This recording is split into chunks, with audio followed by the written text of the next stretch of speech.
E aí, pessoal, firmes e fortes, né? Nesse momento de reclusão, né? A gente em casa, você na sua casa, eu aqui também. Eu tô gravando essa outra aula para te dar uma força aí em alguns exercícios que você vai ter para fazer nessa próxima semana, tá? Espero que você tenha visto o vídeo anterior e que tenha te ajudado na resolução. Belezinha? O que eu preciso falar com vocês, ainda sobre mudança de estado físico, são duas coisas. Primeira, quando a gente conversou sobre calorimetria para mudança de temperatura, eu só defini uma grandeza chamada calor específico sensível. E por que eu faço isso? Porque eu acho que é importante que você entenda a ideia, né, o que é o aquecimento, como é que a gente calcula, que a gente entenda como que acontece a mudança de estado físico, como a gente calcula, e agora eu posso introduzir essa grandeza nova chamada capacidade térmica. Tá? Então vou mudar aqui, ó. O que é a capacidade térmica? Capacidade térmica é uma grandeza. Deixa eu ajustar a câmera para tirar aquele reflexo da luz de cima lá em você. Ó. Aí, acho que ficou melhor, né? A capacidade térmica é uma grandeza que expressa a quantidade de calor necessária para variar a temperatura de um corpo. Ô, professor, mas você está falando de variação de temperatura de novo? Sim, estou falando de variação de temperatura de novo. Vai acabar usando nessa aula variação de temperatura também. Então, por exemplo, quando a gente fala de calor específico sensível, a gente fala de quantas calorias para cada grama de substância eu preciso gastar para aquecê-la em 1 grau Celsius. Então, vamos supor que eu tenha lá calor específico do alumínio, é 0,22 calorias por grama grau Celsius. Bom, se eu quisesse falar de um copo de alumínio, tá? Um copo de alumínio de 100 gramas, claro que eu poderia falar de 100 gramas vezes 0,22, ou eu podia falar para você que esse copo de alumínio tem uma capacidade térmica de 22 calorias por grau Celsius. Beleza? 22 calorias por grau Celsius. Eu não preciso necessariamente saber a massa desse cara aqui. Eu posso falar direto, 22 calorias por grau Celsius para este corpo. Um copo de alumínio de 100 gramas. Tá? Então esse C maiúsculo, que é a capacidade térmica, ele é o produto da massa vezes o Czinho. Geralmente esse cara é indicado para objetos, para corpos. Então, por exemplo, para copo, para um recipiente, para um calorímetro, que é o recipiente onde eu coloco a troca de calor, se esse recipiente não for ideal. Recipiente ideal é aquele que não gasta, não rouba calor do sistema, mas tem equipamentos que vão participar da conta. E aí, para nós, geralmente é informada essa capacidade térmica. Beleza?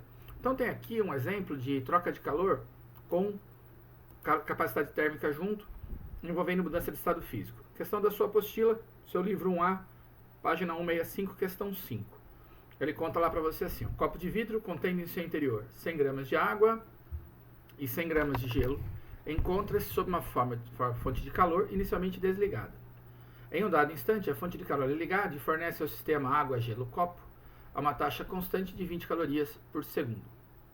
Considere que a pressão atmosférica é equivalente a 1 atm, que o sistema água, gelo, copo, está errado a digitação aí, encontra-se inicialmente em equilíbrio térmico e despreze as demais interações do sistema com o ambiente. Tá? Se você ainda não procurou, não achou o seu livro, por favor, pegue ele lá, questão do livro, né? Para você poder deixar isso aí bonitinho, anotadinho. São dados 3 valores.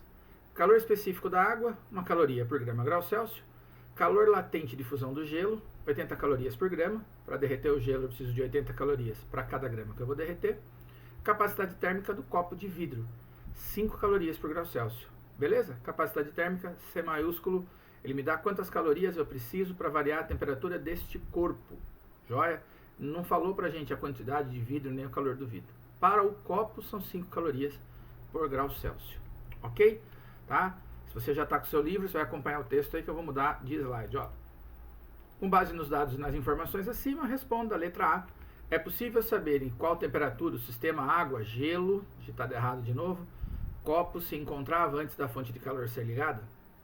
Justifique a sua resposta. Vamos lá. É possível sim. Se eu tenho água e gelo sob pressão de uma atmosfera em equilíbrio, só tem uma possibilidade para isso acontecer. Que a temperatura seja 0 do meu sistema.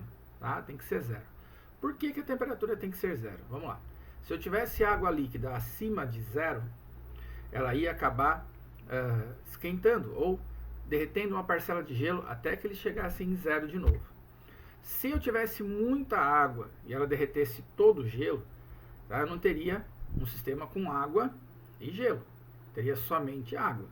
Se eu tivesse uma quantidade muito grande de gelo inicial, a uma temperatura de menos 50 graus Celsius, e eu pingasse uma gota de água, provavelmente essa gota de água iria congelar, tá? Ia ter uma temperatura menor do que zero. Então vamos lá, de uma forma bastante prática. Se o seu exercício falar que eu tenho água e gelo em equilíbrio térmico, necessariamente a temperatura é zero. O gelo começou a derreter, tá? A água esfriou até zero e eles atingiram o equilíbrio. Belezinha? Tá? Então está escrito isso para você, é mais para a gente poder guardar essa ideia. Água e gelo em equilíbrio, sempre temperatura de zero. Beleza? Segunda pergunta, item B. Qual o tempo gasto para que o sistema água-gelo copo, em todas saiu digitação errada, acho que o meu corretor passou direto, atinge a temperatura de 40 graus Celsius. Então aqui a gente vai ter que fazer uma continha bacana. O que eu preciso esquentar então? Água, gelo e copo, desde 0 até 50 graus Celsius, beleza? Até 40 graus Celsius. Vamos ver lá. A quantidade de calor necessária para que o sistema atinja o equilíbrio, atinja 40 graus, é dada por, deixa eu colocar o cursor aqui, ó. Então, Q necessário é igual o calor que a água precisa ter para esquentar de 0 até 40, o calor do gelo para ir de 0 até 40, e aí se você viu o vídeo anterior, você sabe que não dá para ir direto de gelo a 0 até água a 40, então isso é dividido em duas partes aqui, ó. Quais são as duas partes? O gelo está a 0, então primeiro ele vai fundir, vai derreter, M vezes L, mais MC delta θ, ó, aqui é para chegar em estado líquido, e aí esse pedaço aqui é o que eu tenho de água que derreteu, tá, para chegar até 40, mais C maiúsculo vezes delta θ para o copo. Então essa questão, por que é legal da gente fazer? Porque eu tenho as três expressões que a gente vai usar para calor. Quais são elas? Que macete em aquecimento, que eu conheço a massa e o calor específico da substância, tá? Que macete aparece duas vezes. O que mole, tá? Que mole, que é para mudança de estado físico, ela só pode ser aplicada se a temperatura for a temperatura de fusão ou de ebulição, e vai aparecer o Czão vezes delta θ, que é quando eu tenho o aquecimento e eu conheço a capacidade térmica do corpo, do objeto que eu estou usando. Vamos passar para frente aqui, ó. Então a quantidade de calor necessária, agora eu só vim substituindo os dados do problema. Massa de água 100, calor específico 1, 40 menos 0, temperatura final menos a inicial, mais. Lembra, o gelo estava a 0 graus, forneço calor, ele derrete, então 100 vezes 80. Mais 100 vezes 1, 40 menos 0, variação de temperatura dessa água que veio do gelo derretido. Mais 5, que é a capacidade térmica do copo, tá? Capacidade térmica 5 calorias por grau Celsius, vezes 40 menos 0, que é a nossa variação de temperatura. 4.000, que é o quanto eu precisava aqui para a água, mais 8.000 mais 4.000. Esse 8.000, ó, é a parcela do gelo derretendo, a fusão, ml. O 4.000 era da água do gelo derretido, mais 200, que é a capacidade térmica do copo. Somando tudo isso, a gente chega em 16.200 calorias. Então, preciso fornecer 16.200 calorias para que todo o meu sistema vá de 0 até 40 graus Celsius. A pergunta era quanto tempo demorava. Então, a gente lembra o conceito de potência. Potência é a quantidade de calor fornecida pelo tempo. Ele dizia para a gente que a potência da fonte era de 20 calorias por segundo. E eu tenho que fornecer 16.200 calorias. Quero calcular o tempo. Troca de lado. Tempo 16.200 por 20. 810 segundos. Belezinha? Tá? Então esse seria o tempo que esse cara vai demorar para levar todo o nosso sistema de 0 até 40 graus Celsius. Então é uma questão que ela é interessante. Ela não é uma questão de troca de calor, uma questão de aquecimento envolvendo mudança de estado físico e envolvendo capacidade térmica. Joia? Se você precisar, volta aí, pausa o vídeo, veja quantas vezes você precisar. Eu vou passar para a próxima questão, ainda do seu livro, livro 1, página 166, questão 8, uma questão da FUVEST, uma questão bem interessante. Essa é uma questão em que eu vou envolver troca de calor. Troca de calor a gente viu, caiu na nossa prova, é quando eu coloco um objeto com maior temperatura em contato com outro que está com menor temperatura. E aí um vai perder calor para o outro, esse cara que perde calor esfria, quem ganha calor esquenta, e eles vão atingir uma temperatura de equilíbrio. A temperatura deles tem que ser igual ao final do processo. E aí a gente tem uma questão de troca de calor que envolve mudança de estado. Então a gente tem que acrescentar, além do que macete, em algum lugar da nossa questão, o que mole. Então dá uma olhada lá que legal. Em uma garrafa térmica são colocados 200 gramas de água a temperatura de 30 graus Celsius. E uma pedra de gelo de 50 gramas a temperatura de menos 10. Após o equilíbrio térmico, note a dot, tá? Ele dá as constantes pra gente. E aí a gente tinha alternativas diferentes em que ele dizia que ia ter só água, dava temperatura, só gelo, dava temperatura. E aqui a gente tem algumas opções aí. Você está com o seu livro na mão, você vai ter as suas opções de resposta. Aqui eu estou fazendo como se ela fosse uma questão dissertativa. Joia? Tá? Depois a gente marca aí a resposta dela. Qual é meu problema aqui? A princípio, eu não sei se eu vou ter quantidade de água suficiente para derreter todo o gelo e eu ter só água no final do processo. Vou dar um exemplo para você. Você pega uma panela com 1 litro de água quente e joga um gelinho ali dentro. 1 litro de água fervendo, vamos exagerar. E joga um gelo. Provavelmente, o gelo vai derreter inteiro e eu vou ter água ainda quente dentro da minha panela. Essa é uma possibilidade. A outra possibilidade que eu tenho é pegar uma quantidade de água a uma temperatura ambiente, encher um copo com gelo e colocar água com gelo dentro do copo. É muito provável que no equilíbrio térmico a gente tenha a temperatura de 0. A gente não consegue derreter esse gelo todo, tá? E aí a temperatura vai estar 0 ou próximo de 0, tá? Talvez um pouco aí acima de 0, dependendo da quantidade de gelo que eu ponho. Acima de 0 não pode estar, perdão. Ou é 0, porque é equilíbrio térmico entre elas. Acima de 0 só se derreter todo o gelo. Ou, se eu tivesse muito gelo e pingasse uma gota de água, poderia ser que eu tivesse essa gota de água congelando. Então eu não sei, a princípio, se eu vou ter só líquido, líquido e sólido, ou só sólido. Como é que a gente determina se eu vou ter líquido e sólido, sólido? Como é que eu respondo essa primeira pergunta para você? A gente começa pensando o seguinte: para o gelo derreter completamente, partindo da temperatura de menos 10, quanto eu precisaria de calor?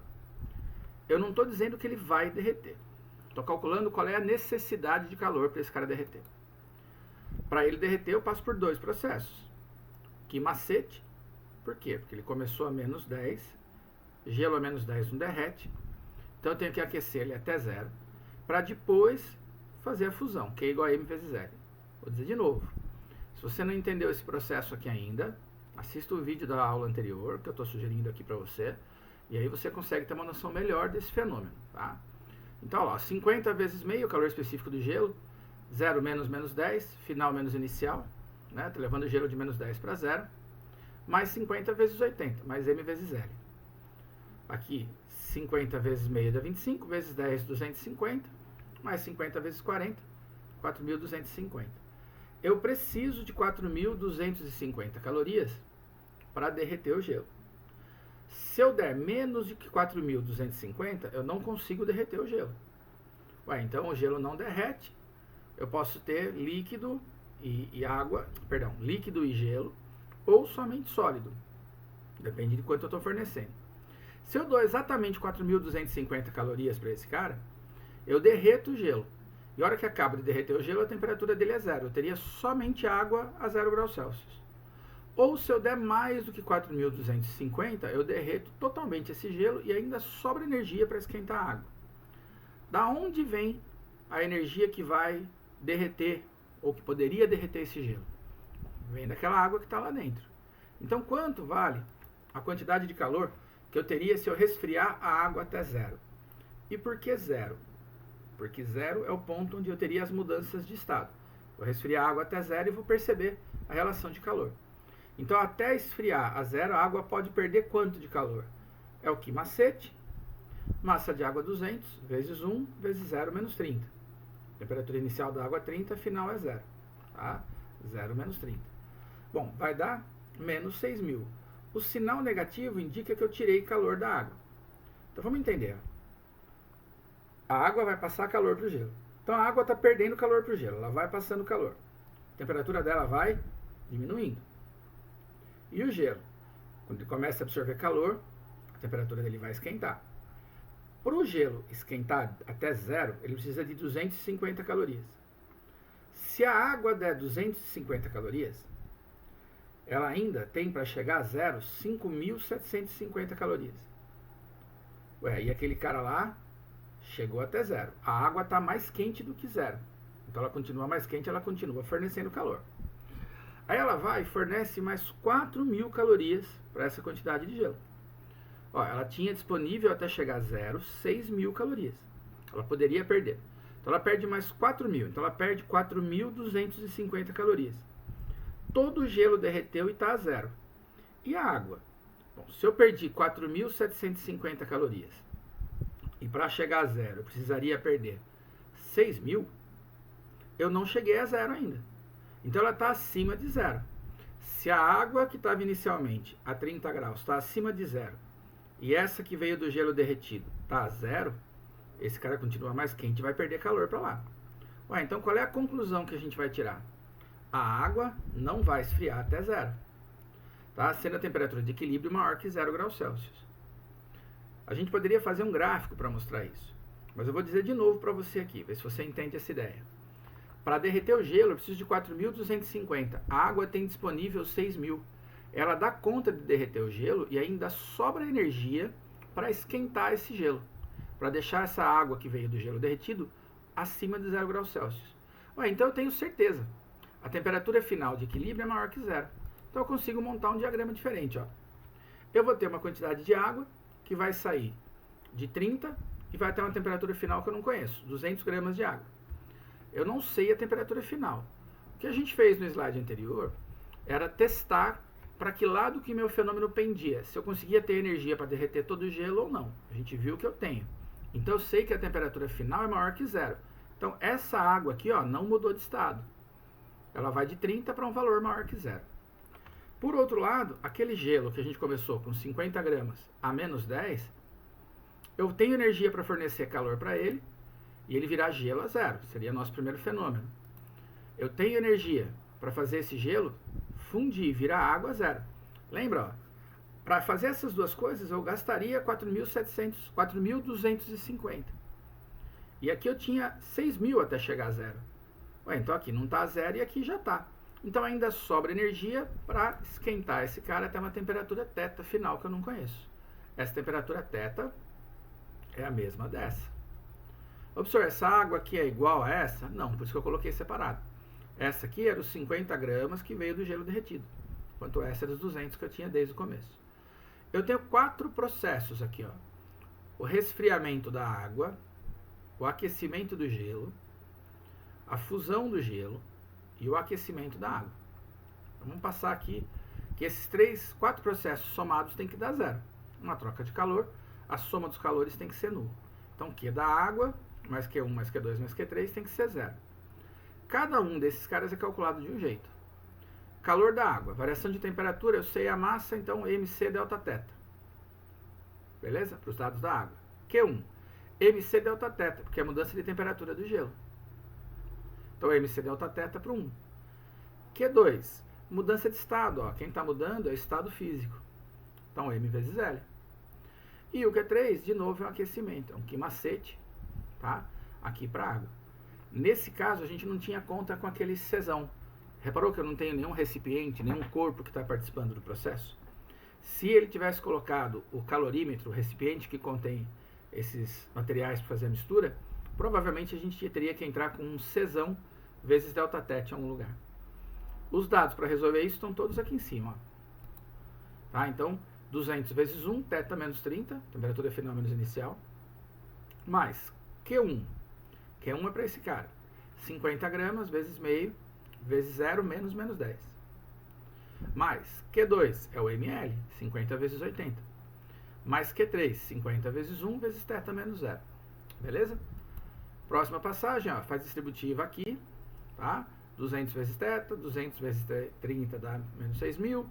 50 vezes meio é 25. Aqui dentro vai dar 10. 25 vezes 10, 250. 50 vezes 40, 4.000. Olha lá, aqueles 4.250 que a gente tinha calculado anteriormente. Ó. Olha os 6.000 que a gente tinha calculado aqui. Tá? A gente fez um teste antes para eu poder saber se esse θ ia ser maior que zero ou não. Porque eu não saberia se ele ia ser maior que zero. E no final lá, 50 vezes 1 é 50, vezes θ, 50 θ, 50 vezes 0 é 0.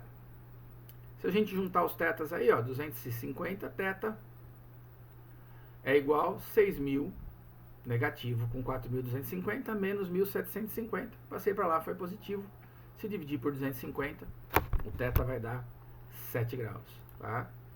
Deixa eu voltar aqui. Então, moral da história, no final do nosso processo, eu vou ter somente líquido na temperatura de 7 graus. Essa questão em particular, de troca de calor com mudança de estado físico, talvez seja uma das mais difíceis que a gente tem para fazer nessa matéria. Você vai ter algumas questões para resolver aí, tá? A gente vai desenvolver outras atividades depois para frente. Eu quero que você tente fazer. Eu sei que não é uma questão simples, mas a gente tem como avaliar você por atividade. Aí a gente vai vendo como é que a gente trabalha essas questões. Se você tiver dúvida, entre em contato comigo pelas minhas redes sociais, né, Walter Zonaro, Instagram, Facebook, ou pelo Hangouts, que é wzonaro@gmail.com. Tá? Manda aí um sinal de fumaça e a gente consegue conversar. De repente a gente marca um horário para te atender em alguma dessas ferramentas aí. Beleza, pessoal? Bons estudos, se cuida!